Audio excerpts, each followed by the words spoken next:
ओम तत्सत सादर नमस्कार। पतंजलि योग दर्शन का यह प्रथम अध्याय समाधि पाद, जैसा कि हम सब जानते हैं कि पतंजलि योग दर्शन में 4 जो है पाद है, यूँ कहें तो 4 अध्याय है।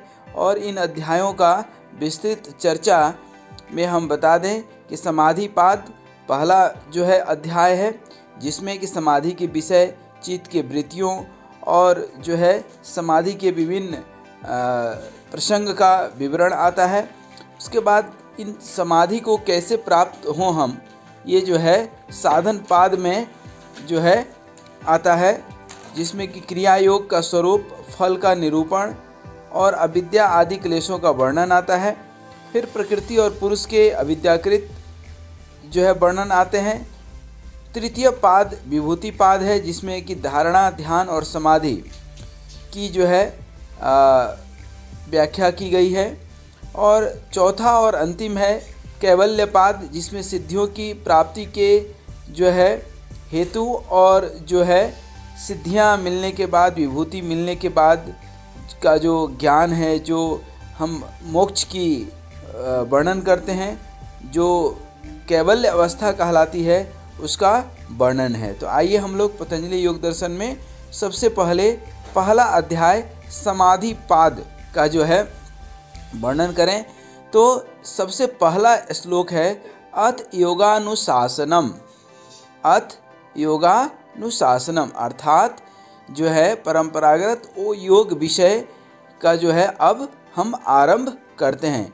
योग अनुशासनम अर्थात इसको पहले ही महर्षि पतंजलि इसको स्पष्ट कर देते हैं कि योग के साथ अनुशासन पद का जो है बहुत ही महत्व है।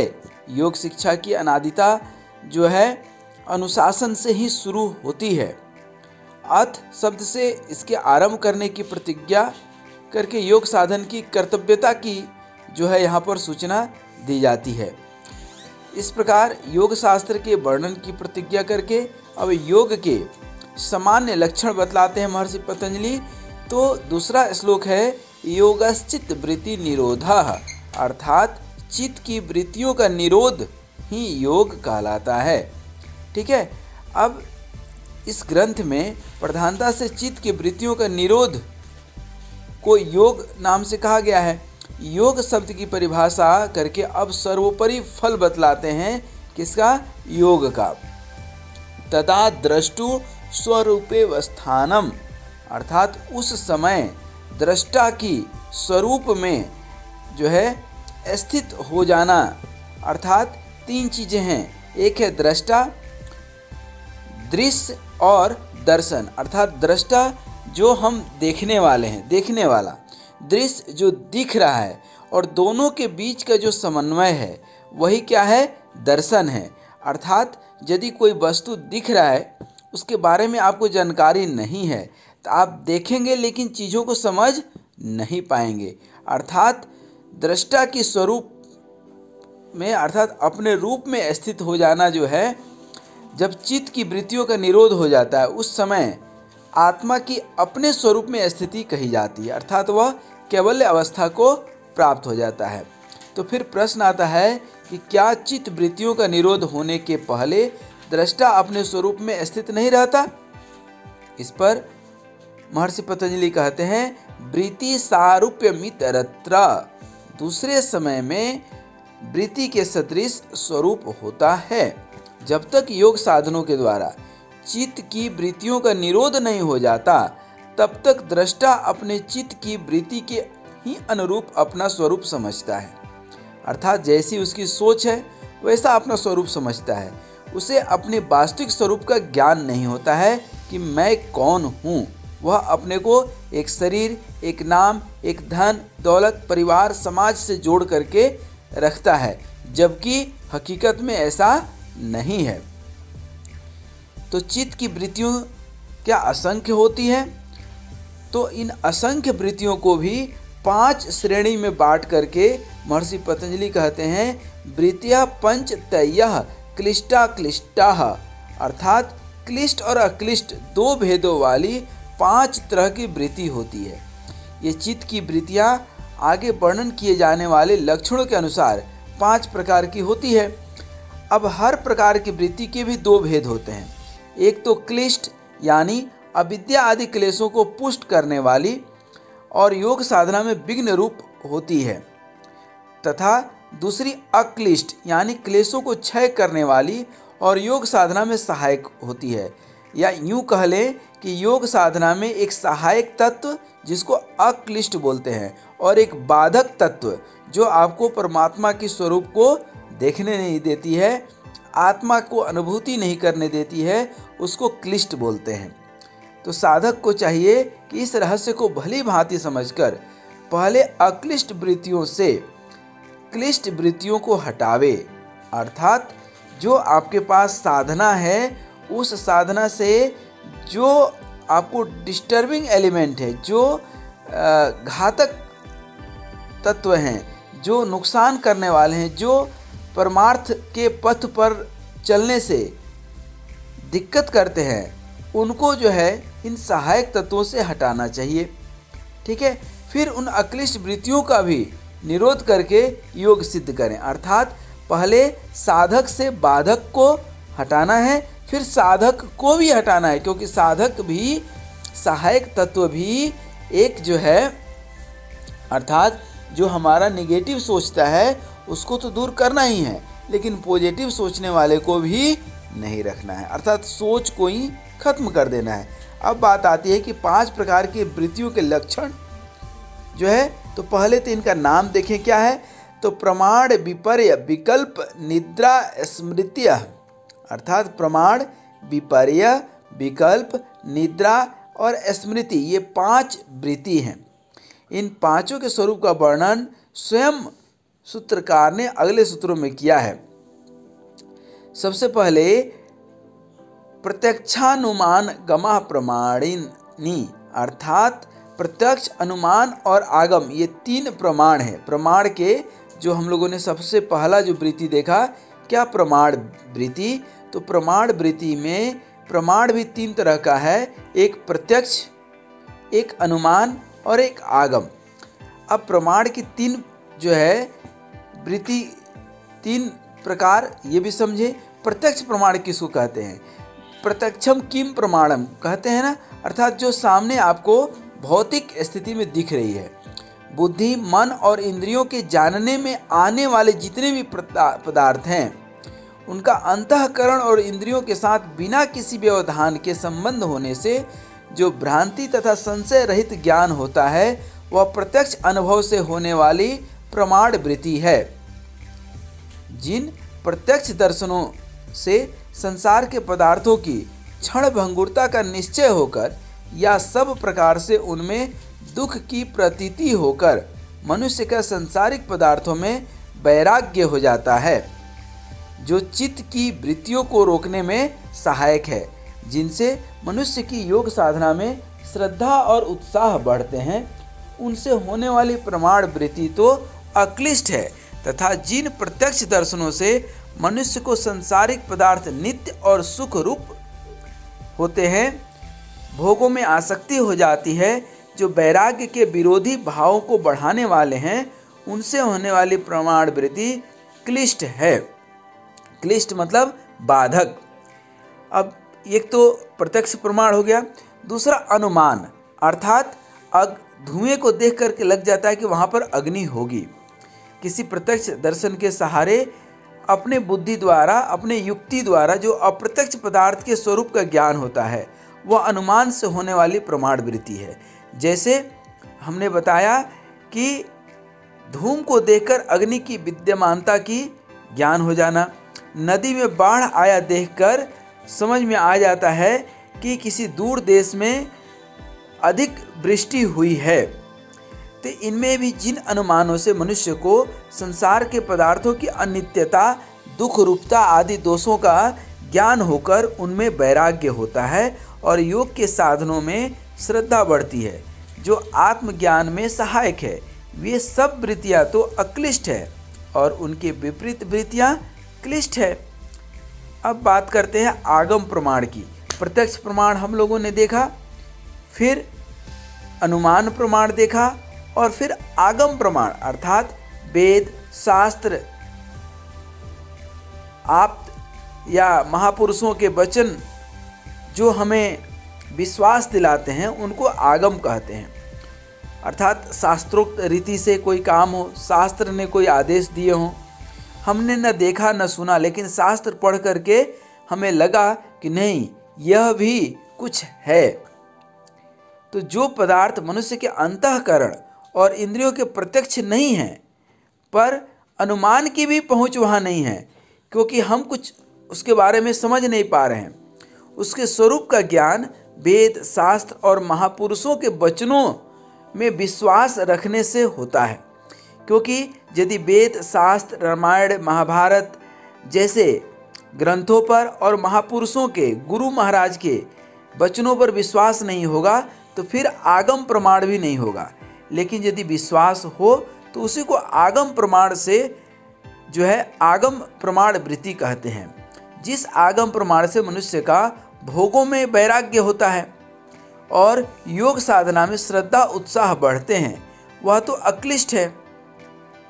लेकिन जिस आगम प्रमाण से भोगों में प्रवृत्ति और योग साधनों में अरुचि हो, जैसे स्वर्ग लोक के भोगों की बड़ाई सुनकर उनमें और उनके साधन रूप सकाम कर्मों में आसक्ति और प्रवृत्ति होती है, वह क्लिष्ट है।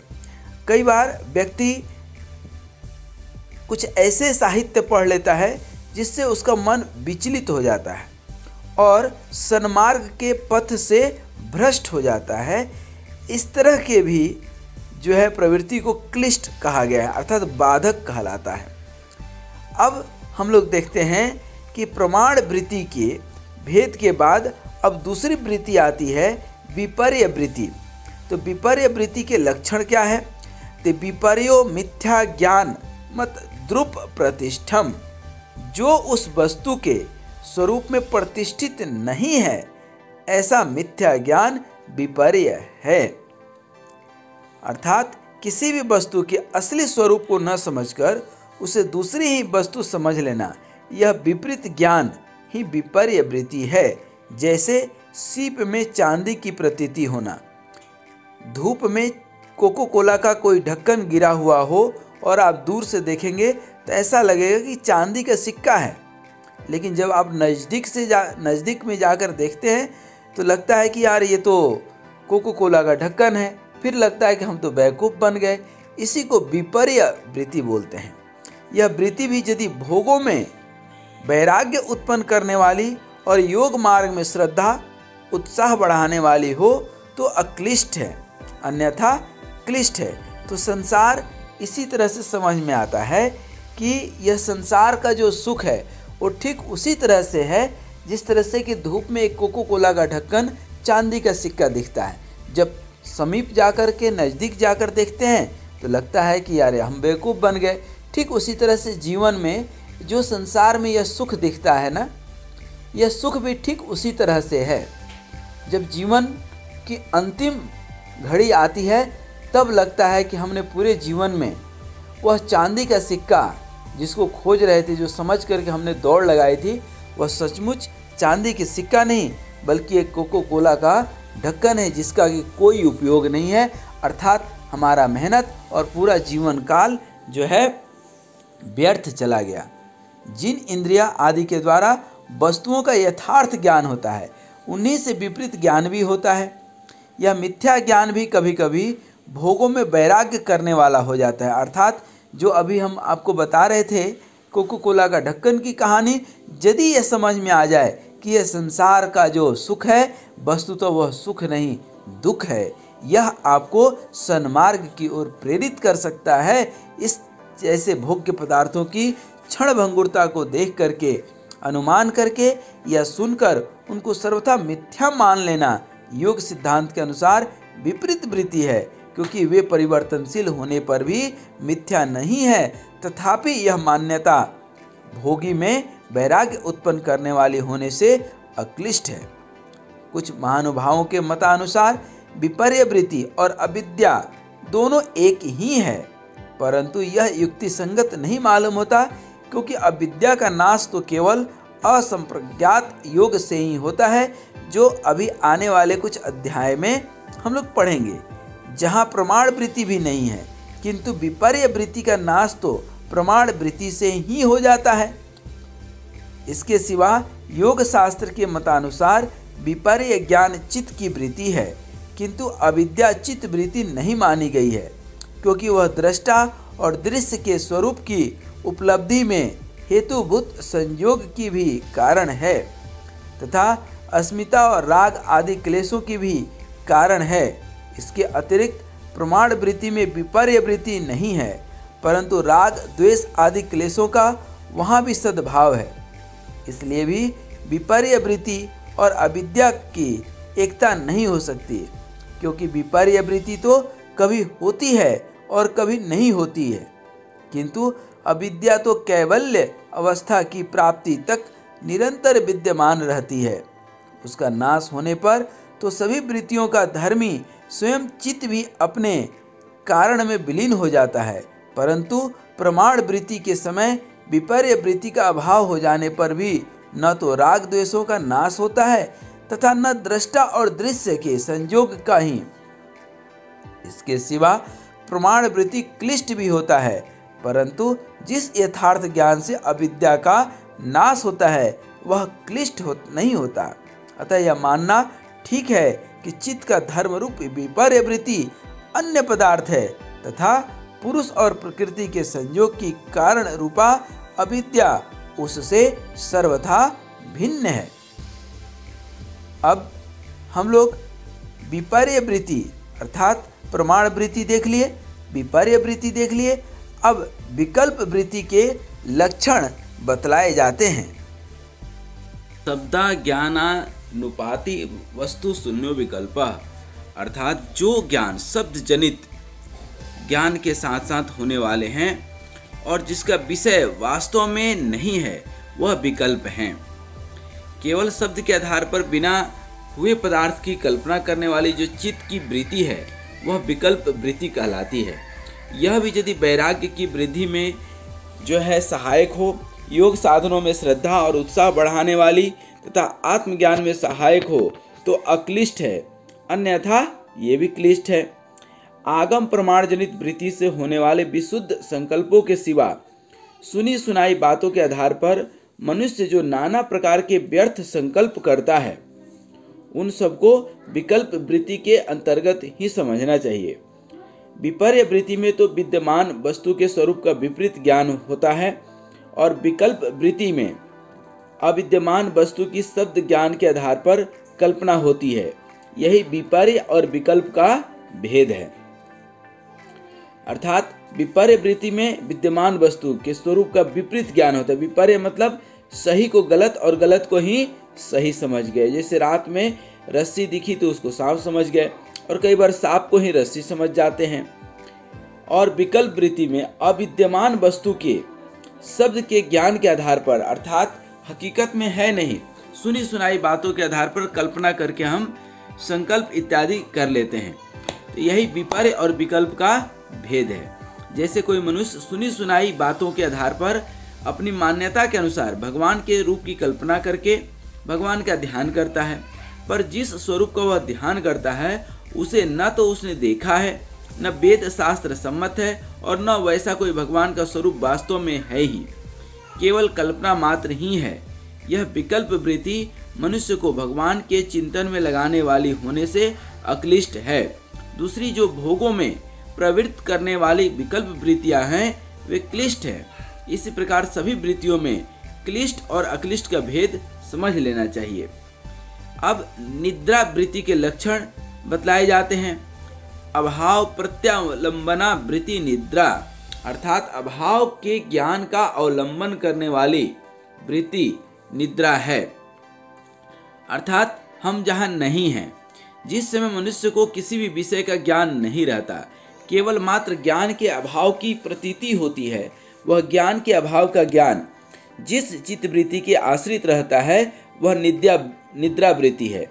निद्रा भी चित्त की वृत्ति विशेष है। तभी तो मनुष्य गाढ़ निद्रा से उठकर कहता है कि मुझे आज ऐसी गाढ़ निद्रा आई जिसमें किसी बात की कोई खबर नहीं रही।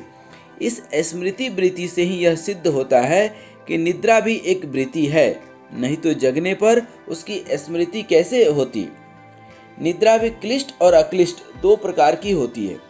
जैसे निद्रा से जगने पर साधक के मन और इंद्रियों में सात्विक भाव भर जाता है, आलस्य का नाम निशान नहीं रहता, तथा जो योग साधन में उपयोगी और आवश्यक मानी गई है वह अक्लिष्ट है। दूसरे प्रकार की निद्रा उस अवस्था में परिश्रम के अभाव का बोध कराकर विश्राम जनित सुख में आसक्ति उत्पन्न करने वाली होने से क्लिष्ट है। अब स्मृति वृत्ति के लक्षण। अनुभूत विषया संप्रमोषः स्मृतः, अनुभव किए हुए विषय का न छिपना अर्थात प्रकट हो जाना। जो कभी पूर्व में अनुभव हुआ या किताब में पढ़े या कहीं कुछ सुने, समय के साथ यदि वो प्रकट हो जाए तो उसी को स्मृति कहते हैं। उपयुक्त प्रमाण, विपर्य, विकल्प और निद्रा, इन चार प्रकार की वृत्तियों द्वारा अनुभव में आए हुए विषयों के जो संस्कार चित्त में पड़े हैं उनका पुनः किसी निमित्त को पाकर स्फुरित हो जाना ही स्मृति है। जैसे हम लोग पढ़ाई करते हैं और परीक्षा के समय में वह स्मृति में आनी चाहिए, तभी तो लाभ है, उसी को स्मृति बोलेंगे। और यदि वह लिखने में नहीं आया, दिमाग में नहीं आया, तो वह स्मृति नहीं है। उपयुक्त चार प्रकार की वृत्तियों के सिवा इस स्मृति वृत्ति से जो संस्कार चित्त पर पड़ते हैं उनमें भी पुनः स्मृति वृत्ति उत्पन्न होती है। स्मृति वृत्ति भी क्लिष्ट और अक्लिष्ट दोनों ही प्रकार की होती है। जिस स्मरण से मनुष्य का भोगों में वैराग्य होता है तथा जो योग साधनों में श्रद्धा और उत्साह बढ़ाने वाला एवं आत्मज्ञान में सहायक है वह तो अक्लिष्ट है, और जिससे भोगों में राग द्वेष बढ़ता है वह क्लिष्ट है। स्वप्न का कोई स्मृति वृत्ति मानते हैं, परंतु स्वप्न में जागृत की भांति सभी वृत्तियों का आविर्भाव देखा जाता है, अतः उसका एक वृत्ति में अंतर्भाव मानना उचित प्रतीत नहीं होता है। कुछ साहित्यकार, दर्शनकार निद्रा को वृत्ति नहीं मानते, सुसुप्ति अवस्था मानते हैं, अतः यह लक्ष्य कराने के लिए निद्रा भी वृत्ति है, इसीलिए वृत्ति पद का प्रयोग यहाँ पर। और भगवान श्री कृष्ण भी गीता में कहते हैं, युक्ता आहार विहारस्य युक्त चेष्टस्य कर्मसु युक्त स्वप्न बोधस्य योगो भवति दुःखः, अर्थात दुखों का नाश करने वाला योग तो यथा योग्य आहार विहार करने वाले का, कर्मों में यथा योग्य चेष्टा करने वाले का और सोने तथा जागने वाले का ही सिद्ध होता है। यहाँ तक योग की कर्तव्यता, योग के लक्षण और चित्त वृत्तियों के लक्षण बतलाए गए। अब उन चित्त वृत्तियों के निरोध का उपाय बतलाते हैं। अभ्यास वैराग्याभ्याम तन्निरोध, अर्थात चित्त वृत्तियों का निरोध तो करना चाहिए, लेकिन कैसे होगा? तो उन चित्त वृत्तियों का निरोध होगा अभ्यास और वैराग्य से। अभ्यास और वैराग्य वस्तुतः दोनों एक दूसरे के पूरक हैं। चित्त की वृत्तियों का सर्वथा निरोध करने के लिए अभ्यास और वैराग्य ये मात्र दो उपाय हैं। चित्त वृत्तियों का प्रवाह परंपरागत संस्कारों के बल से संसारिक भोगों की ओर चल रहा है, उस प्रवाह को रोकने का उपाय वैराग्य है और उसे कल्याण मार्ग में ले जाने का उपाय अभ्यास है। अब जो अभ्यास और वैराग्य है, इन दोनों उपायों में से पहले अभ्यास के लक्षण बतलाते हैं। तत्र स्थितो यत्न अभ्यासः, उन दोनों में से चित्त की स्थिरता के लिए जो प्रयत्न करता है, जो प्रयास करते हैं, जो कोशिश करते हैं, उसी को अभ्यास कहते हैं। और अभ्यास से सब कुछ संभव है। कहते हैं, करत करत अभ्यास ते जड़मति होत सुजान, रसरी आवत जात ते सिल पर पड़त निशान।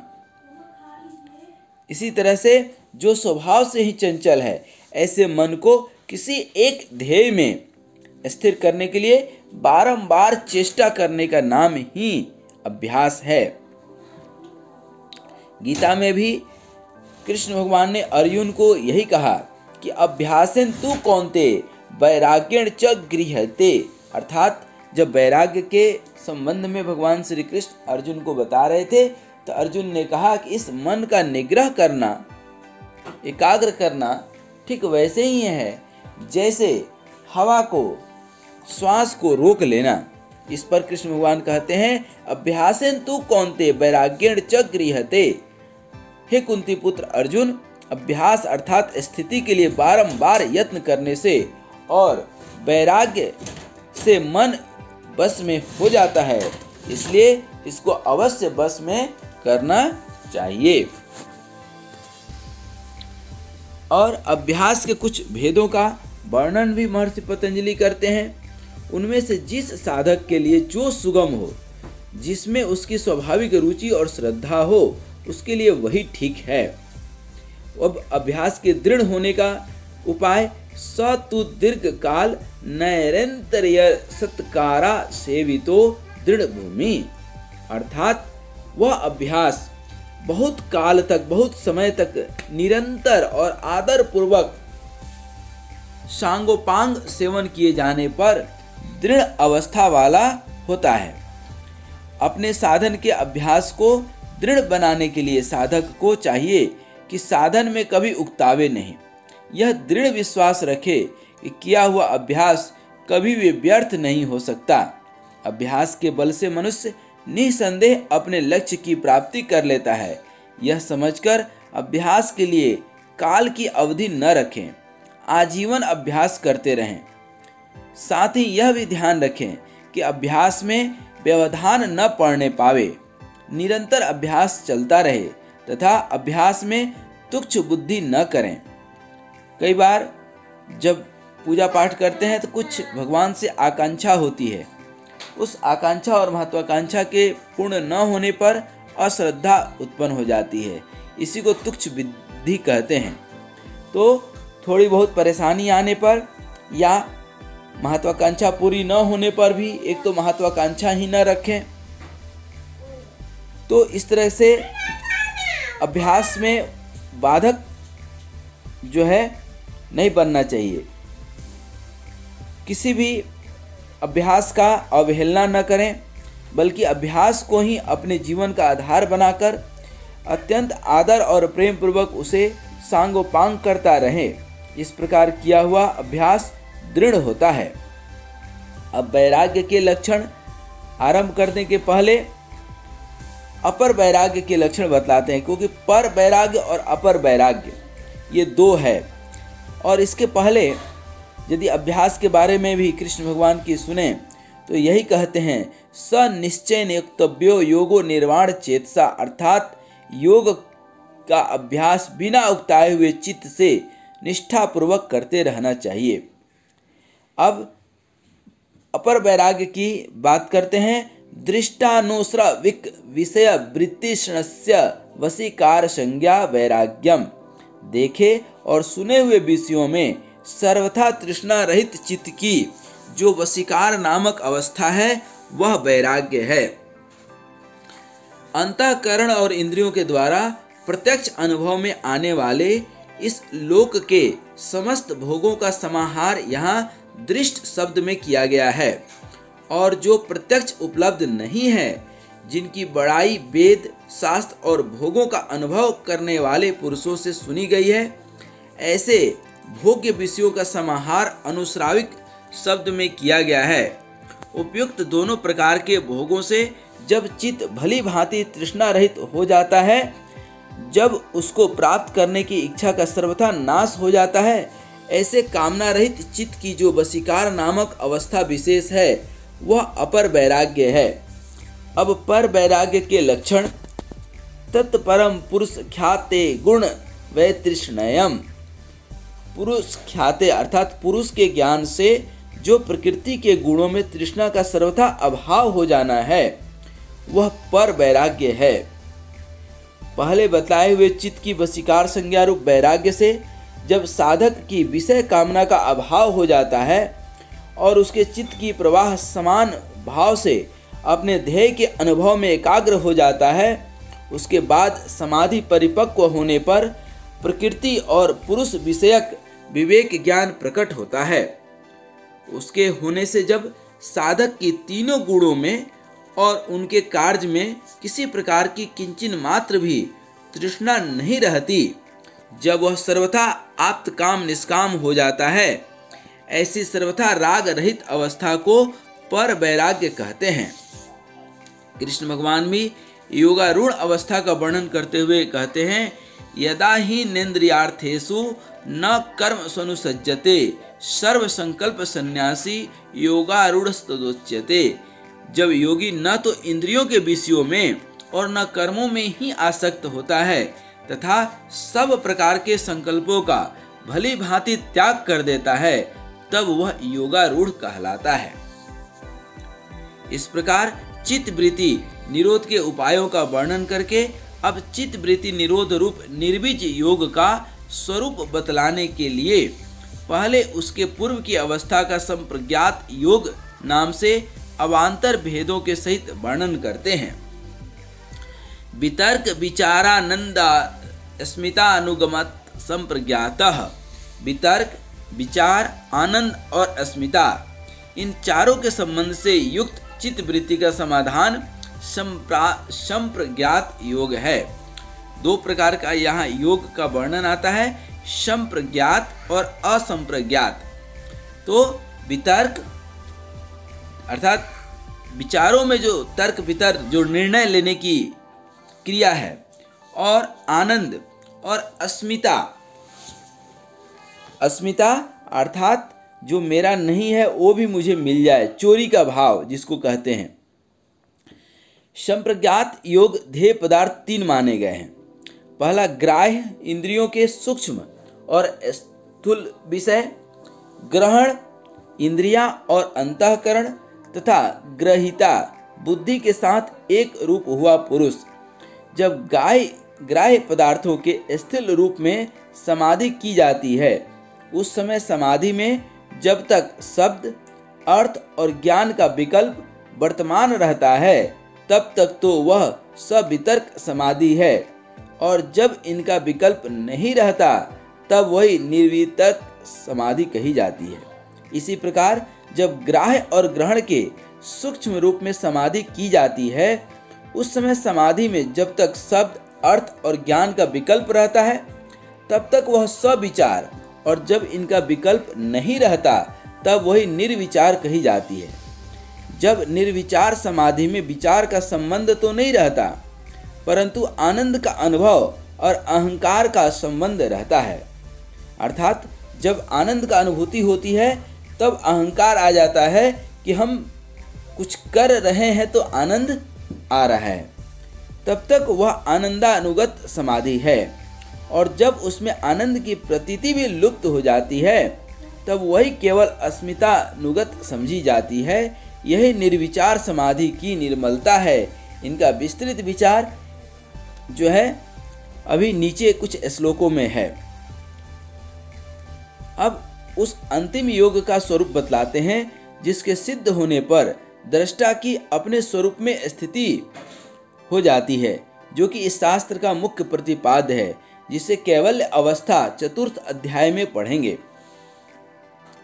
विराम प्रत्यय का अभ्यास जिसकी पूर्व अवस्था है और जिसमें चित्त का स्वरूप संस्कार मात्र ही शेष रहता है, वह योग अन्य है। अभी अन्य का अर्थ यहाँ पर क्या है? साधक को जब पर वैराग्य की प्राप्ति हो जाती है, उस समय स्वभाव से ही चित्त संसार के पदार्थों की ओर नहीं जाता, वह उनसे अपने आप उपरत हो जाता है। उस उपरत अवस्था की प्रतीति का नाम ही यहाँ पर विराम प्रत्यय है। इस उपरति की प्रतीति का अभ्यास क्रम भी जब बंद हो जाता है, उस समय चित्त की वृत्तियों का सर्वथा अभाव हो जाता है। केवल मात्र अंतिम उपरत अवस्था के संस्कारों से युक्त चित्त रहता है। फिर निरोध संस्कारों के क्रम की समाप्ति होने से वह चित्त भी अपने कारण में लीन हो जाता है। अतः प्रकृति के संयोग का अभाव हो जाने पर दृष्टा के अपने स्वरूप में स्थिति हो जाती है। दृष्टा अर्थात आत्मा, दृश्य अर्थात जिसको देखना है, और दर्शन जिसका अर्थ निकाला जाता है। इसी को असंप्रज्ञात योग जब दृष्टा अपने स्वरूप में स्थित हो जाए, अर्थात आत्माराम आत्मस्वरूप हो जाए, उसी को असंप्रज्ञात योग अथवा निर्विज समाधि या कैवल्य अवस्था आदि नामों से कहा जाता है। यहाँ तक योग और उसके साधनों का संक्षेप में वर्णन किया गया है। अब किस प्रकार के साधक का उपयुक्त योग शीघ्र से शीघ्र सिद्ध होता है, यह समझाने के लिए प्रकरण आरंभ किया जाता है। भाव प्रत्ययो अर्थात विदेह और प्रकृति लय योगियों का उपयुक्त योग भाव प्रत्यय कहलाता है, जो पूर्व जन्म में योग का साधन करते करते विदेह अवस्था तक पहुंच चुके थे, अर्थात शरीर के बंधन से छूटकर शरीर के बाहर स्थिर होने का जिनका अभ्यास दृढ़ हो चुका था, जो महाविदेह स्थिति को प्राप्त कर चुके थे एवं जो साधन करते करते प्रकृति लय तक की स्थिति प्राप्त कर चुके थे, किंतु कैवल्य पद की प्राप्ति होने के पहले जिनकी मृत्यु हो गई, उन दोनों प्रकार के योगियों का जब पुनर्जन्म होता है, जब वे योग भ्रष्ट साधक पुनः योगी कुल में जन्म ग्रहण करते हैं, तब उनको पूर्व जन्म के योग अभ्यास के कारण संस्कारों के प्रभाव से अपनी स्थिति का तत्काल ज्ञान हो जाता है, जैसे राजा जड़ भरत को हुआ था, और वे साधन की परंपरा के बिना ही निर्विज समाधि अवस्था को प्राप्त कर लेते हैं। उनकी निर्विज समाधि उपाय जन्य नहीं है, अतः उसका नाम भाव प्रत्यय है, अर्थात वह ऐसी समाधि है जिसके सिद्ध होने में पुनः मनुष्य जन्म प्राप्त होना ही कारण है, साधन समुदाय नहीं। दूसरे साधकों का योग कैसे सिद्ध होता है, उसको महर्षि पतंजलि बतलाते हैं। दूसरे साधकों का निरोध रूप योग श्रद्धा, वीर्य, स्मृति, समाधि और प्रज्ञा पूर्वक क्रम से सिद्ध होता है। 5 अवस्थाएं यहाँ पर है: श्रद्धा, वीर्य, स्मृति, समाधि और प्रज्ञा। किसी भी साधन में प्रवृत्त होने का और अविचल भाव से उसमें लगे रहने का मूल कारण श्रद्धा है, निष्ठा है, भक्ति पूर्वक विश्वास है। श्रद्धा की कमी के कारण ही साधक के साधन की उन्नति में विलंब होता है, अन्यथा कल्याण के साधन में विलंब का कोई और कारण नहीं है। साधन के लिए किसी अप्राप्त योग्यता और परिस्थिति की आवश्यकता नहीं है, इसलिए सूत्रकार ने श्रद्धा को पहला स्थान दिया है। श्रद्धा के साथ साधक में वीर्य अथवा मन, इंद्रिय और शरीर का सामर्थ्य भी परम आवश्यक है। वीर्य कहने का मतलब है कि मन, इंद्रिय और शारीरिक बल 3 अवस्थाओं का घोतक है वीर्य। जिस व्यक्ति विशेष के अंदर जो वीर्यवान जिसको बोलते हैं, जिसको वीर बोलते हैं, वीर्य शब्द से ही वीर बना है, अर्थात उसका मन भी मजबूत है, इंद्रियों के ऊपर भी उसका कंट्रोल है और शारीरिक सामर्थ्य भी है, क्योंकि इसी से साधक का उत्साह बढ़ता है।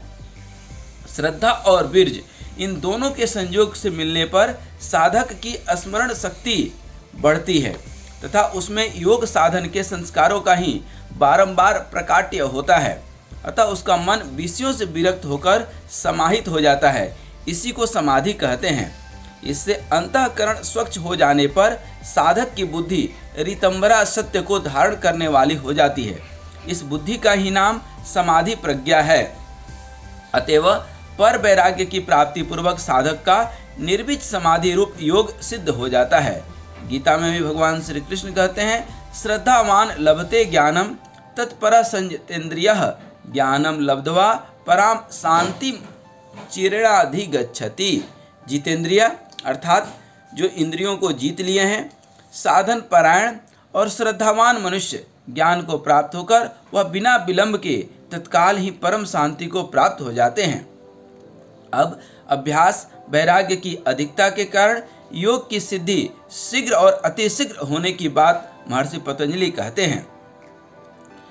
तीव्र संवेगानामासन्नः, जिनके साधन की गति तीव्र है, उनकी निर्विज समाधि अतिशीघ्र संपन्न हो जाती है, सिद्धि मिल जाती है।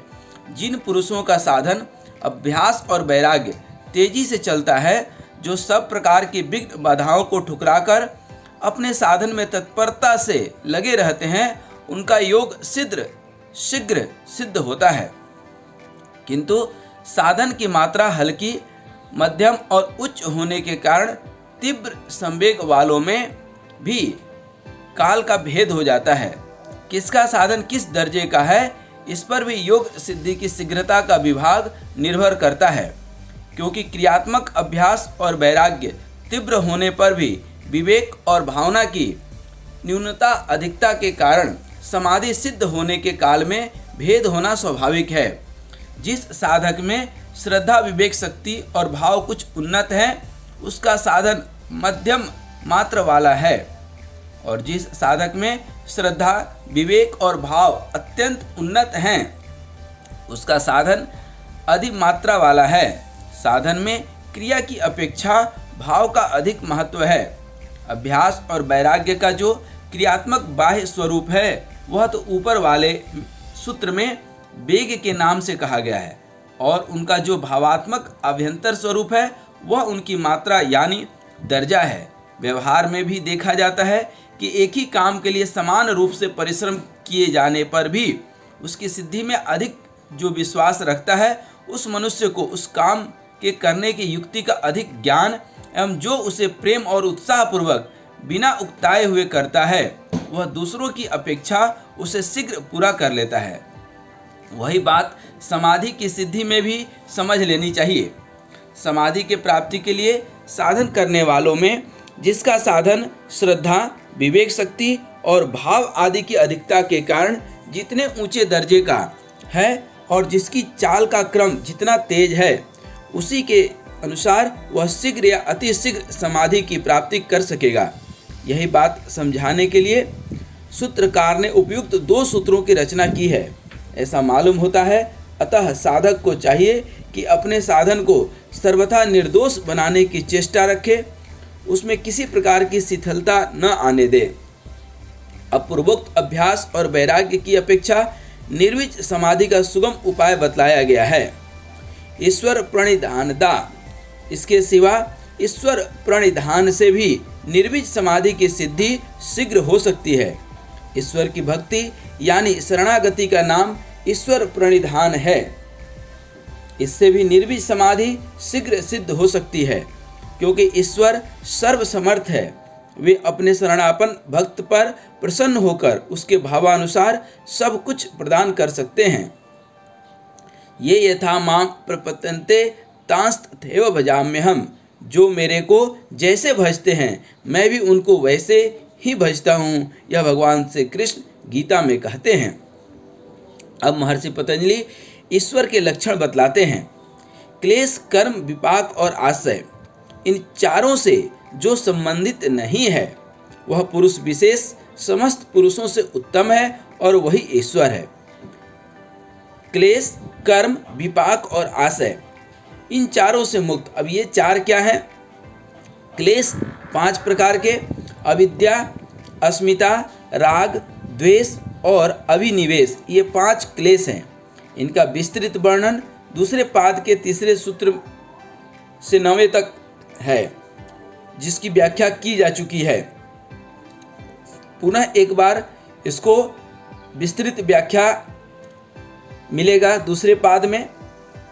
कर्म भी 4 प्रकार के होते हैं, पाप, पुण्य, पुण्य और पाप मिश्रित तथा पुण्य पाप से रहित।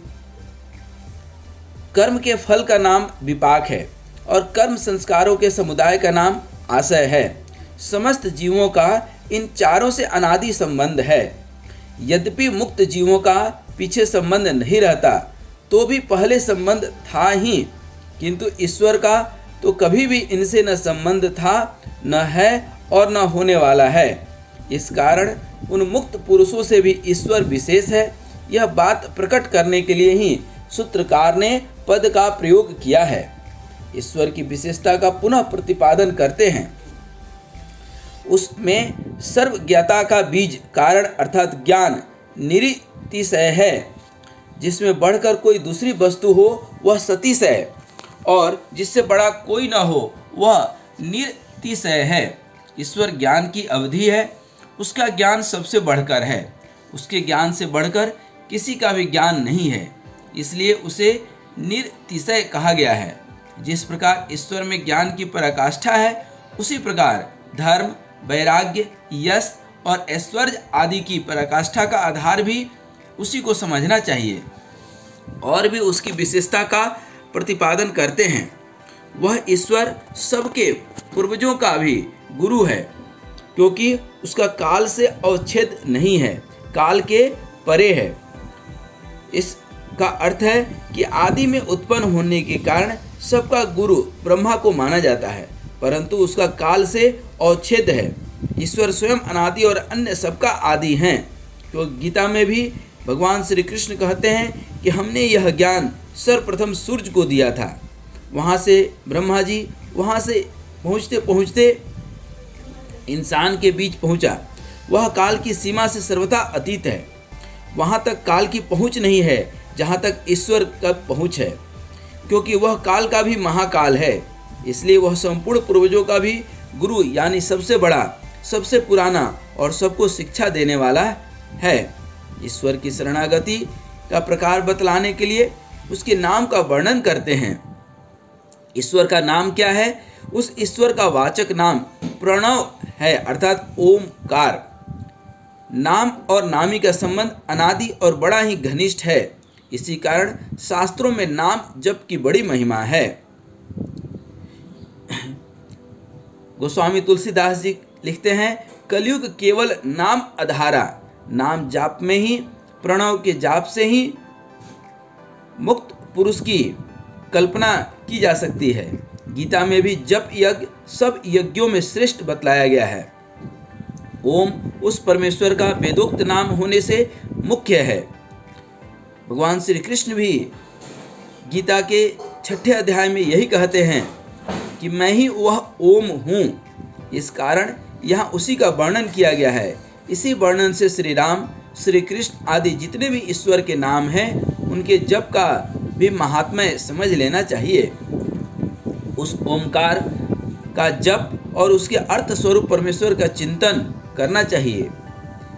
यह इस ईश्वर के नाम के साथ उसके प्रयोग की विधि है। साधक को ईश्वर के नाम का जप और उसके स्वरूप का स्मरण चिंतन करना चाहिए। इसी को पूर्वोक्त ईश्वर प्रणिधान अर्थात ईश्वर की भक्ति या शरणागति कहते हैं। ईश्वर की भक्ति के और भी बहुत से प्रकार हैं, परंतु जप और ध्यान सब साधनों में मुख्य होने के कारण यहाँ सूत्रकार ने केवल नाम और नामी के स्मरण रूप एक ही प्रकार का वर्णन किया है। गीता में भी इसी तरह वर्णन आया है। इसे उपलक्षण मानकर भगवत भक्ति के सभी साधनों को ईश्वर की प्रसन्नता के नाते निर्विज समाधि की सिद्धि में हेतु समझना चाहिए, अर्थात ईश्वर की भक्ति के सभी अंग प्रत्यंगों का ईश्वर परिधान में अंतर्भाव समझना चाहिए। अब ईश्वर के नाम, जप और स्वरूप चिंतन के फल का वर्णन करते हैं। उक्त साधन से अर्थात जप और ध्यान से विघ्नों का अभाव और अंतरात्मा के स्वरूप का ज्ञान भी हो जाता है। अगले 2 सूत्रों में जिन विघ्नों का वर्णन विस्तार पूर्वक किया गया है, ईश्वर के भजन स्मरण से उनका अपने आप नाश हो जाता है और अंतरात्मा के स्वरूप का ज्ञान होकर कैवल्य अवस्था भी उपलब्ध हो जाती है। अतः यह निर्विज समाधि की प्राप्ति का बहुत ही सुगम उपाय है। पूर्व सूत्र में जिन अंतरायों का अभाव होने की बात कही गई है, उनके नाम भी बतलाए जाते हैं। उनके नाम हैं व्याधि, सत्यान, संशय, प्रमाद, आलस्य, अविरति, भ्रांति दर्शन, अलब्ध भूमिकत्व और अनवस्थित्व। ये 9 चित्त विक्षेप के कारण हैं। विघ्न जिनको कहते हैं, अंतराय कहते हैं। योग साधन में लगे हुए साधक के चित्त में विक्षेप उत्पन्न करके उसको साधन से विचलित करने वाले ये 9 योग मार्ग के विघ्न माने गए हैं। शरीर, इंद्रिय समुदाय और चित्त में किसी प्रकार का रोग उत्पन्न हो जाना ही व्याधि है। अकर्मण्यता अर्थात साधनों में प्रवृत्ति न होने का स्वभाव सत्यान है। कई बार कहते हैं ना, कुछ करने का मन नहीं करता है, यही सत्यान है। अपनी शक्ति में या योग के फल में संदेह हो जाने का नाम संशय है। योग साधनों के अनुष्ठान की अवहेलना, लापरवाही करते रहना प्रमाद है। आलस्य और प्रमाद एक ही विषय वस्तु हैं। तमोगुण की अधिकता से चित्त और शरीर में भारीपन हो जाना और उसके कारण साधन में प्रवृत्ति का न होना आलस्य है। विषयों के साथ इंद्रियों का संयोग होने से उनमें आसक्ति हो जाने के कारण जो चित्त में वैराग्य का अभाव हो जाता है उसे अविरति कहते हैं। योग के साधनों को किसी कारण से विपरीत समझना अर्थात यह साधन ठीक नहीं ऐसा मिथ्या ज्ञान हो जाना भ्रांति दर्शन है। साधन करने पर भी योग की भूमिकाओं का अर्थात साधन की स्थिति का प्राप्त न होना यह अलब्ध भूमिकत्व है।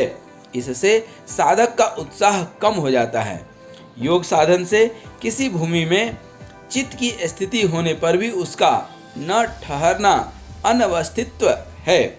इस 9 प्रकार के चित्त विक्षेपों को ही अंतराय, विघ्न और योग के प्रतिपक्षी आदि नामों से कहा जाता है। इसके साथ साथ होने वाले दूसरे 5 विघ्नों का भी वर्णन महर्षि पतंजलि करते हैं। वह इस प्रकार है: दुख, दौर्मनस्य, अंग में जयत्व, श्वास और प्रश्वास। ये 5 विघ्न विक्षेपों के साथ साथ होने वाले हैं।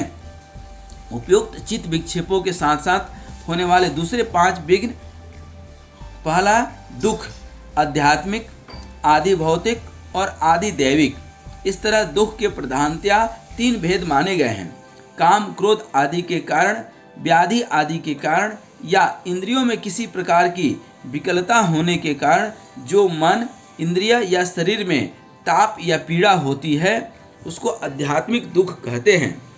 मनुष्य, पशु, पक्षी, सिंह, बाघ, मच्छर इत्यादि अन्य जीवों के कारण होने वाली पीड़ा का नाम आदि भौतिक दुख है तथा सर्दी, गर्मी, वर्षा, भूकंप आदि दैवीय घटना से होने वाली पीड़ा का नाम आदि दैविक दुख है। दूसरा विघ्न है चित्त विक्षेप का दौर्मनस्य।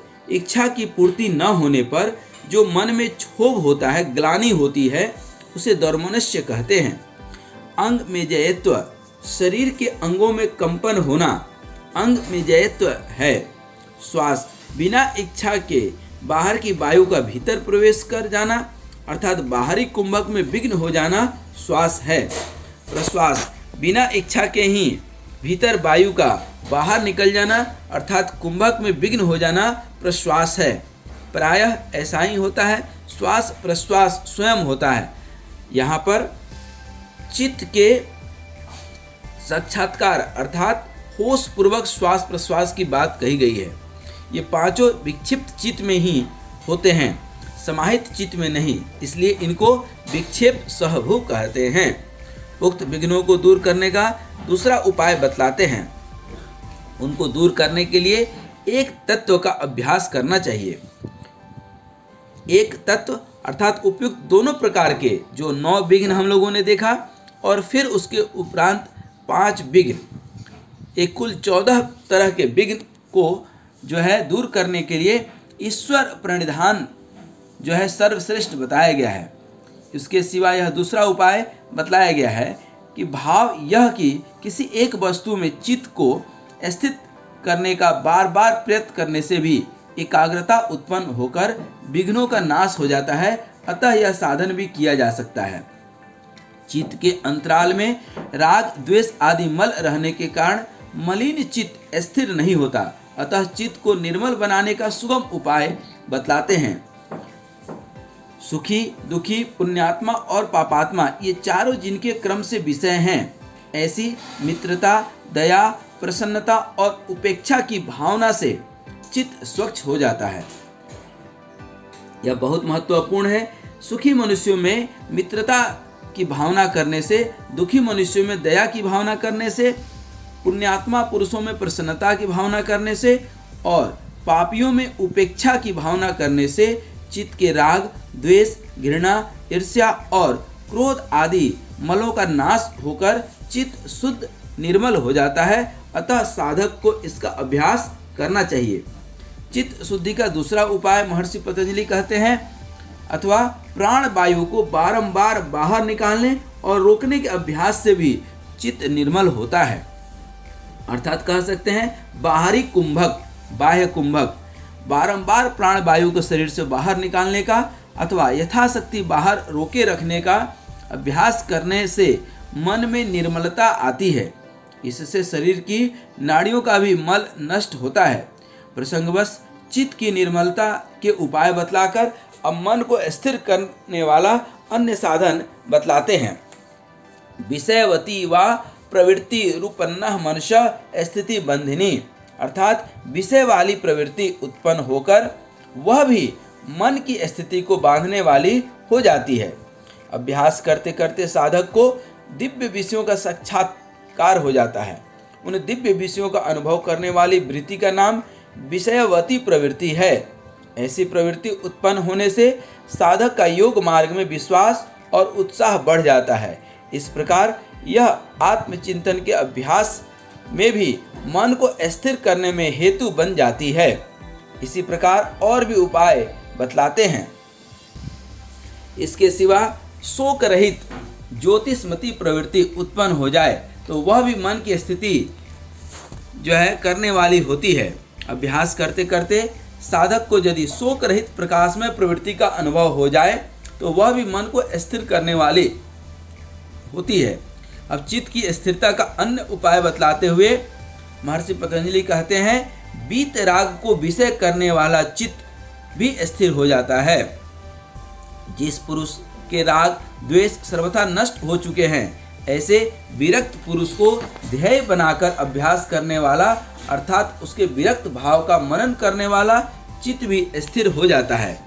और भी अन्य उपाय बतलाते हैं। स्वप्न और निद्रा के ज्ञान का अवलंबन करने वाला चित्त भी स्थिर हो सकता है। स्वप्न में कोई अलौकिक अनुभव हुआ हो, जैसे अपने इष्ट देव का दर्शन आदि, तो उसको स्मरण करके वैसा ही चिंतन करने से मन स्थिर हो जाता है। तथा गाढ़ निद्रा में केवल चित्त की वृत्तियों के अभाव का ही ज्ञान रहता है, किसी भी पदार्थ की प्रतीति नहीं होती। उसी प्रकार समस्त वृत्तियों का बाध करके वृत्तियों के अभाव के ज्ञान का अवलंबन करने से अर्थात उसी को लक्ष्य बनाकर अभ्यास करने से भी अनायास ही चित्त स्थिर हो सकता है।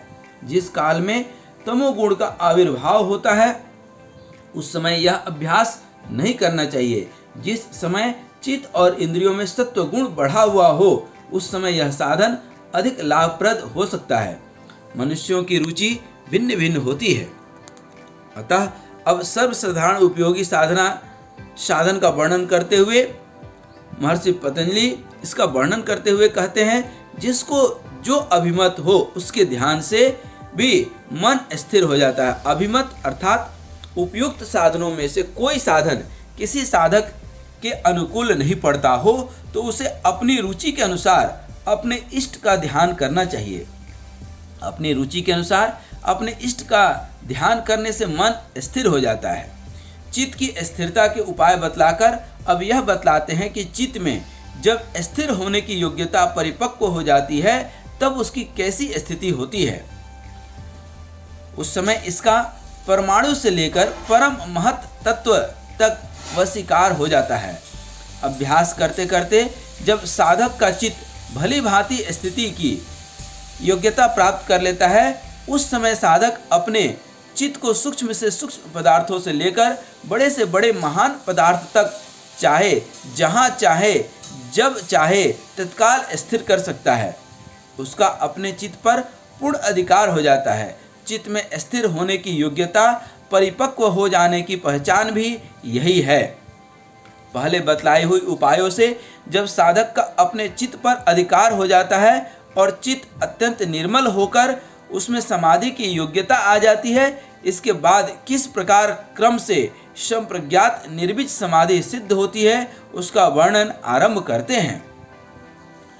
जिसकी समस्त बाह्य वृत्तियां क्षीण हो चुकी है, ऐसे स्फटिक मणि की भांति निर्मल चित्त का जो ग्रहिता पुरुष ग्रहण अंतःकरण और इंद्रिया तथा ग्राह्य पंचभूत और विषयों में स्थित हो जाना और तदाकार हो जाना, यही संप्रज्ञात समाधि है। पूर्वोक्त अभ्यास करते करते जब साधक का चित्त स्वच्छ स्फटिक मणि की भांति अति निर्मल हो जाता है, जब उसकी ध्येय से अतिरिक्त बाह्य वृत्तियां शांत हो जाती है, उस समय साधक इंद्रियों के स्थूल या सूक्ष्म विषयों को या अंतःकरण और इंद्रियों को अथवा बुद्धिस्ट पुरुष को जिस किसी भी ध्येय को लक्ष्य बनाकर उसमें अपने चित्त को लगाता है, तो वह चित्त उस ध्येय वस्तु में स्थित होकर तदाकार हो जाता है। इसी को संप्रज्ञात समाधि कहते हैं, क्योंकि इस समाधि में साधक को ध्येय वस्तु के स्वरूप का भली प्रकार ज्ञान हो जाता है। उसके विषय में किसी प्रकार का संशय या भ्रम नहीं रहता है। सूत्रकार ने अगले सूत्रों में न तो आनंदानुगत समाधि की चर्चा की है, न ग्रहण या इंद्रियानुगत की, और न अस्मिता या पुरुषानुगत की। इस कारण यद्यपि यह विषय स्पष्ट नहीं होता, परंतु सूक्ष्म विषय की हद आलिंगन पर्यंत बतला दी। इससे मन, इंद्रियां और अस्मिता का उसी में अंतर्भाव माना जा सकता है। संभव है इसी से उन्होंने इंद्रियानुगत और अस्मितानुगत समाधि के भेदों का अलग वर्णन न किया हो, क्योंकि तीसरे पाद के 44वें, 47वें और 49वें सूत्र में जहाँ ग्राह्य विषयक, ग्रहण विषयक और ग्रहित्री विषयक संयम का फल बतलाया है, वहाँ ग्राह्य के सूक्ष्म रूप में तन मात्राओं को और ग्रहण के सूक्ष्म रूप में अस्मिता को ले लिया है। आनंद भी मन का ग्राह्य विषय होने के कारण इसको भी सूक्ष्म ग्रह विषयक समाधि ही के अंतर्गत ही माना जा सकता है। यहाँ पर जहाँ पर बात हुई भ्रम और संशय की, तो यह जो है समाधि के वर्णन के पहले ही जो है सूत्र में कहा जा चुका है कि वितर्क, विचार, आनंद और अस्मिता, इन चारों के संबंध से होने वाले योग को संप्रज्ञात समाधि कहते हैं। ग्रहिता अर्थात वितर्क और विचार के स्थान पर तो ग्राह्य शब्द है, आनंद की जगह ग्रहण शब्द है और अस्मिता की जगह ग्रहिता शब्द है। दोनों स्थलों के वर्णन की एकता करने के लिए उन लोगों ने उस सूत्र की टीका में आनंद का अर्थ इंद्रियां किया है और इस सूत्र में ग्रहिता का अर्थ अस्मिता किया है, किंतु व्यास भाष्य में ऐसा नहीं किया गया है। उन्होंने वहाँ आनंद का अर्थ आह्लाद और यहाँ ग्रहिता का अर्थ साधारण पुरुष और मुक्त पुरुष इस प्रकार किया है। अतः यहाँ यह मानना उचित मालूम होता है कि आकाश आदि पंच महाभूत और उनका कार्य तो स्थूल ग्राह्य विषय है तथा तन्मात्रा और उनका सूक्ष्म कार्य सूक्ष्म ग्राह्य विषय है। इंद्रियां और अंतःकरण ग्रहण विषयक समाधि के अंतर्गत है। वे ग्राह्य विषयक समाधि में तो नहीं आते, परंतु सूक्ष्म विषय की हद अलिंग पर्यंत बतला देने से ग्रहण विषयक समाधि का भी विचारानुगत समाधि में ही अंतर्भाव हो जाता है। इसी प्रकार आनंद नाम आह्लाद का है। यह प्रकृति और पुरुष के संयोग से उत्पन्न होने वाला और मन के द्वारा ग्राह्य है, अतः वह सूक्ष्म विषय के अंतर्गत आ जाने के कारण उसका ग्राह्य समाधि में अंतर्भाव है। एवं यहाँ जो ग्रहित्री विषयक समाधि बतलाई गई है वह भी तीसरे पाद के 35वें सूत्र के अनुसार प्रकृति पुरुष के संयोग काल में ही पुरुष के स्वरूप में की जाती है, अथवा अस्मितानुगत समाधि है। यह समझना चाहिए क्योंकि उसका फल उसी सूत्र में पुरुष का ज्ञान बतलाया गया है। सामान्य रूप से संप्रज्ञात समाधि का स्वरूप बतला दिया। अब इसके भेदों का वर्णन करते हैं। उनमें शब्द, अर्थ, ज्ञान, इन तीनों के विकल्पों से संकीर्ण मिली हुई समाधि सवितर्क समाधि है। ग्राह्य यानी मन और इंद्रियों द्वारा ग्रहण करने में आने वाले पदार्थ दो प्रकार के होते हैं, स्थूल और सूक्ष्म। इनमें से किसी एक स्थूल पदार्थ को लक्ष्य बनाकर उसके स्वरूप को जानने के लिए जब योगी अपने चित्त को उसमें लगाता है, तब पहल होने वाली अनुभव में उस वस्तु के नाम, रूप और ज्ञान के विकल्पों का मिश्रण रहता है, अर्थात उसके स्वरूप के साथ साथ उसके नाम और प्रतीति की भी चित्त में स्फुरना रहती है। अतः इस समाधि को सवितर्क समाधि कहते हैं। इसी का दूसरा नाम सविकल्प योग भी है। इसके बाद शब्द और प्रतीति की स्मृति के भली भांति लुप्त हो जाने पर अपने रूप से शून्य हुई के सदृश केवल ध्येय मात्र के स्वरूप को प्रत्यक्ष करने वाली चित्त की स्थिति ही निर्वितर्क समाधि है। पहले बतलाई हुई स्थिति के बाद जब साधक के चित्त में ध्येय वस्तु के नाम की स्मृति लुप्त हो जाती है और उसको विषय करने वाली चित्त वृत्ति का भी स्मरण नहीं रहता, तब अपने चित्त के स्वरूप का भी भान न रहने के कारण उसके स्वरूप के अभाव की सी स्थिति हो जाती है। उस समय सब प्रकार के विकल्पों का अभाव हो जाने के कारण केवल ध्येय पदार्थ के साथ तदाकार हुआ चित्त ध्येय को प्रकाशित करता है। उस अवस्था का नाम निर्वितर्क समाधि है। इसमें शब्द और प्रतीति का कोई विकल्प नहीं रहता, अतः इसे निर्विकल्प समाधि भी कहते हैं। इस प्रकार स्थूल ध्येय पदार्थों में होने वाली संप्रज्ञात समाधि का भेद बतलाकर अब सूक्ष्म ध्येय में होने वाली संप्रज्ञात समाधि के भेद बतलाते हैं। इसी से पूर्वोक्त सवितर्क और निर्वितर्क के वर्णन से ही सूक्ष्म पदार्थों में की जाने वाली सविचार और निर्विचार समाधि की भी वर्णन किया गया है। जिस प्रकार स्थूल ध्येय पदार्थों में की जाने वाली समाधि के दो भेद हैं, उसी प्रकार सूक्ष्म ध्येय पदार्थों से संबंध रखने वाली समाधि के भी दो भेद समझ लेने चाहिए।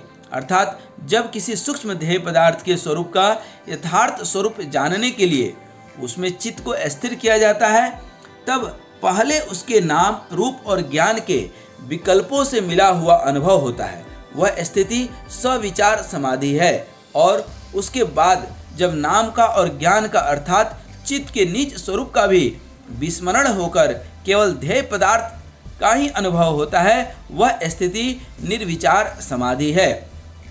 अब सूक्ष्म पदार्थों में किन किन की गणना है, यह स्पष्ट करते हुए महर्षि पतंजलि कहते हैं,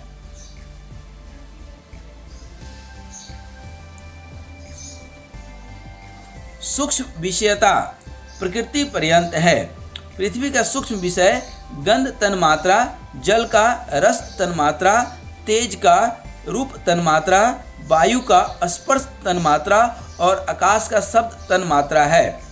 एवं उन सब का और मन सहित इंद्रियों का सूक्ष्म विषय अहंकार, अहंकार का महत तत्व और महत तत्व का सूक्ष्म विषय यानी कारण प्रकृति है। उससे आगे कोई सूक्ष्म पदार्थ नहीं है, वही सूक्ष्मता की अवधि है। अतः प्रकृति पर्यंत किसी भी सूक्ष्म पदार्थ को लक्ष्य बनाकर उसमें की हुई समाधि को सविचार और निर्विचार समाधि के अंतर्गत समझ लेना चाहिए। यद्यपि पुरुष प्रकृति से भी सूक्ष्म है, पर वह दृश्य पदार्थों में नहीं है, अतः तद विषयक समाधि इसमें नहीं आनी चाहिए। तथापि गृहस्थी विषयक समाधि बुद्धि में प्रतिबिंबित पुरुष में की जाती है, अतः उसको निर्विचार समाधि के अंतर्गत मान लेने में कोई आपत्ति मालूम नहीं होती, क्योंकि कठोपनिषद में भी जीवात्मा से प्रकृति को पर कहा गया है। इस प्रकार यहाँ सूक्ष्म विषय की सीमा प्रकृति पर्यंत बतला देने के कारण मन, इंद्रियां तथा आनंद और अस्मिता का उसमें अंतर्भाव प्रतीत होता है।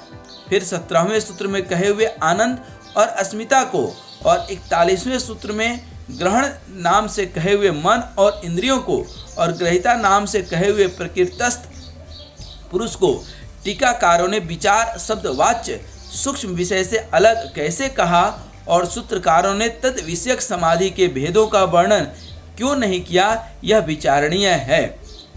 41वें सूत्र से 45वें तक संप्रज्ञात समाधि का भेद बतलाकर अब उन सब प्रकार की समाधि का हेतु का दूसरा नाम बतलाते हैं। वे सबके सब ही सबीज समाधि है। निर्वितर्क और निर्विचार समाधियां निर्विकल्प होने पर भी निर्बीज नहीं हैं। वे सबके सब सबीज समाधि है, क्योंकि इनमें बीज रूप से किसी न किसी ध्येय पदार्थ को विषय करने वाली चित्त वृत्ति का अस्तित्व सा रहता है। अतः संपूर्ण वृत्तियों का पूर्णतया निरोध न होने के कारण इन समाधि को पुरुष को कैवल्य निरोध न होने के कारण इन समाधियों में पुरुष को केवल अवस्था का लाभ नहीं होता। उक्त 4 प्रकार की समाधियों में से निर्विचार समाधि ही सर्वश्रेष्ठ समाधि है। यह प्रतिपादन करने के लिए उसकी विषय अवस्था का फल सहित वर्णन करते हैं।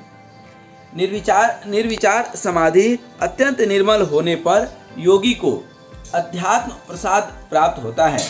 निर्विचार समाधि के अभ्यास से जब योगी के चित्त की स्थिति सर्वथा परिपक्व हो जाती है, उसकी समाधि स्थिति में किसी प्रकार का किंचित मात्र भी दोष नहीं रहता। उस समय योगी की बुद्धि अत्यंत निर्मल हो जाती है, स्वच्छ हो जाती है। उस समय योगी की बुद्धि ऋतंभरा होती है। उस अवस्था में योगी की बुद्धि वस्तु के लिए सत्य असली स्वरूप को ग्रहण करने वाली होती है। उसमें संशय और भ्रम का लेश भी नहीं रहता। उक्त ऋतंभरा प्रज्ञा की विशेषता का वर्णन करते हैं। श्रवण और अनुमान से होने वाली बुद्धि की अपेक्षा उस बुद्धि का विषय भिन्न है, क्योंकि यह विशेष अर्थ वाली है। वेद, शास्त्र और आप्त पुरुष के वचनों से वस्तु का सामान्य ज्ञान हो जाता है, पूर्ण ज्ञान नहीं होता। इसी प्रकार अनुमान से भी साधारण ज्ञान हो जाता है। बहुत से सूक्ष्म पदार्थों में तो अनुमान की पहुंच ही नहीं है। अतः वेद शास्त्रों में किसी वस्तु के स्वरूप का वर्णन सुनने से जो तद विषयक निश्चय होता है वह श्रुति बुद्धि है। इसी प्रकार अनुमान प्रमाण से जो वस्तु के स्वरूप का निश्चय होता है वह अनुमान बुद्धि है। ये दोनों प्रकार की बुद्धि वृत्तियां वस्तु के स्वरूप को सामान्य रूप से ही विषय करती है। उसके अंग प्रत्यंगों सहित उसका पूर्ण ज्ञान इनसे नहीं होता, किंतु ऋतंभरा प्रज्ञा से वस्तु के स्वरूप का यथार्थ और पूर्ण ज्ञान हो जाता है। अतः यह उन दोनों प्रकार की बुद्धियों से भिन्न और अत्यंत श्रेष्ठ है। इस ऋतंभरा प्रज्ञा का और भी महत्व बतलाते हुए महर्षि पतंजलि कहते हैं, इससे उत्पन्न होने वाले संस्कारों दूसरे संस्कारों का बाध करने वाला होता है। कुछ मनुष्य जिस किसी वस्तु का अनुभव करता है, जो कुछ भी क्रिया करता है, उन सब का संस्कारों से अंतःकरण में इकट्ठे हुए रहते हैं। इन्हीं को योग शास्त्र में कर्माशय के नाम से कहा गया है। ये ही मनुष्य को संसार चक्र में भटकाने वाले मुख्य कारण हैं। इनके नाश से ही मनुष्य मुक्ति लाभ कर सकता है।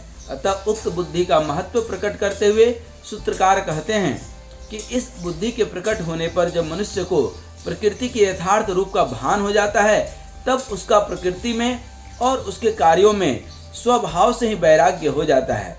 उस वैराग्य के संस्कार पूर्व इकट्ठे हुए सब प्रकार के राग द्वेष में संस्कारों का नाश कर डालते हैं। इससे योगी शीघ्र ही मुक्त अवस्था के समीप पहुंच जाता है। अब निर्विच समाधि रूप केवल अवस्था का वर्णन करते हुए इस पाद की समाप्ति करते हैं। उसका भी निरोध हो जाने पर, सबका निरोध हो जाने के कारण निर्विच समाधि हो जाती है। जब ऋतंभरा प्रज्ञाजनित संस्कार के प्रभाव से अन्य सब प्रकार के संस्कारों का अभाव हो जाता है, उसके बाद उस ऋतंभरा प्रज्ञा से उत्पन्न संस्कारों में भी आसक्ति न रहने के कारण उनका भी निरोध हो जाता है। उनका निरोध होते ही समस्त संस्कारों का निरोध अपने आप हो जाता है। अतः संस्कारों के बीज का सर्वथा अभाव हो जाने पर इस अवस्था का नाम ही निर्विच समाधि है। इसी को कैवल्य अवस्था भी कहते हैं, क्योंकि यह समाधि की अपनी चरम अवस्था है। यह प्रथम पाद था, समाधि पाद। अब द्वितीय पाद में हम लोग प्रवेश करेंगे, साधन पाद। क्योंकि जैसा कि विदित है कि महर्षि पतंजलि के योग दर्शन में 4 पाद हैं, समाधि पाद, साधन पाद अर्थात उस समाधि को पाने के लिए साधन की आवश्यकताएं, फिर विभूतियां, विभूति पाद और कैवल्य पाद, जब कैवल्य की प्राप्ति होती है। इस प्रकार यह प्रथम पाद था। अब दूसरे वीडियो में जिसका लिंक इसके डिस्क्रिप्शन बॉक्स में भी दिया है, उसमें भी आप देख सकते हैं। तो ये था हमारा कुल जो है समाधि पाद। और इस समाधि पाद में कुल यदि आप देखेंगे तो हम लोगों ने जो है इसमें 51 श्लोक जो है महर्षि पतंजलि के योग दर्शन के हम लोगों ने देखा। और जो है यहाँ पर सभी श्लोक का सविस्तार वर्णन हम लोगों ने देखा। अब आप चाहें तो इसका नोट्स बना सकते हैं, जिसमें कि क्लेश कितने प्रकार के होते हैं, अन्य अन्य प्रकार के विघ्न कौन कौन से हैं, समाधि कौन से हैं, ईश्वर के लक्षण कौन से हैं, ईश्वर का नाम क्या है, जो है ग्रहण, ग्रहिता, ग्राह्य क्या है, दृष्टा, दृश्य और दर्शन क्या है, पूर्व जन्म क्यों होते हैं, निर्विष समाधि क्या है, इत्यादि जो है हम लोग यहाँ पर अध्ययन किए। और जो है अब हम लोग दूसरे अध्याय जिसका नाम है साधन पाद, उसमें प्रवेश करेंगे। साधन पाद में हम लोग प्रवेश करें उसके पहले आपको हम थोड़ा सा इस साधन पाद का, समाधि पाद का जो हम लोग पढ़े और पढ़ने वाले हैं, तो समाधि पाद का आप देखेंगे तो हम लोग ग्रंथ के आरंभ की प्रतिज्ञा, योग के लक्षण इत्यादि पढ़े, चित्त की वृत्तियों का भेद पढ़े, चित्त वृद्धि, योगश्चित्त वृत्ति निरोध, योग का जो है यहाँ प्रमुख उद्देश्य जो है चित्त वृत्तियों का निरोध है। अभ्यास और वैराग्य के विषय में पढ़े, ईश्वर प्रणिधान और जो है समाधि के फल सहित अवान्तर भेदों को पढ़ने के बाद अब हम लोग दूसरे वीडियो में, जिसका लिंक इसके डिस्क्रिप्शन बॉक्स में भी दिया है, उसमें क्रिया योग का स्वरूप पढ़ेंगे, अविद्या आदि 5 क्लेशों का वर्णन पढ़ेंगे, दृश्य और दृष्टा, प्रकृति और पुरुष, विवेक ज्ञान के प्राप्ति के लिए अष्टांग योग की क्या भूमिका है, इन सब को पढ़ेंगे। हरि ओम तत्सत, हरि ओम तत्सत, हरि ओम तत्सत।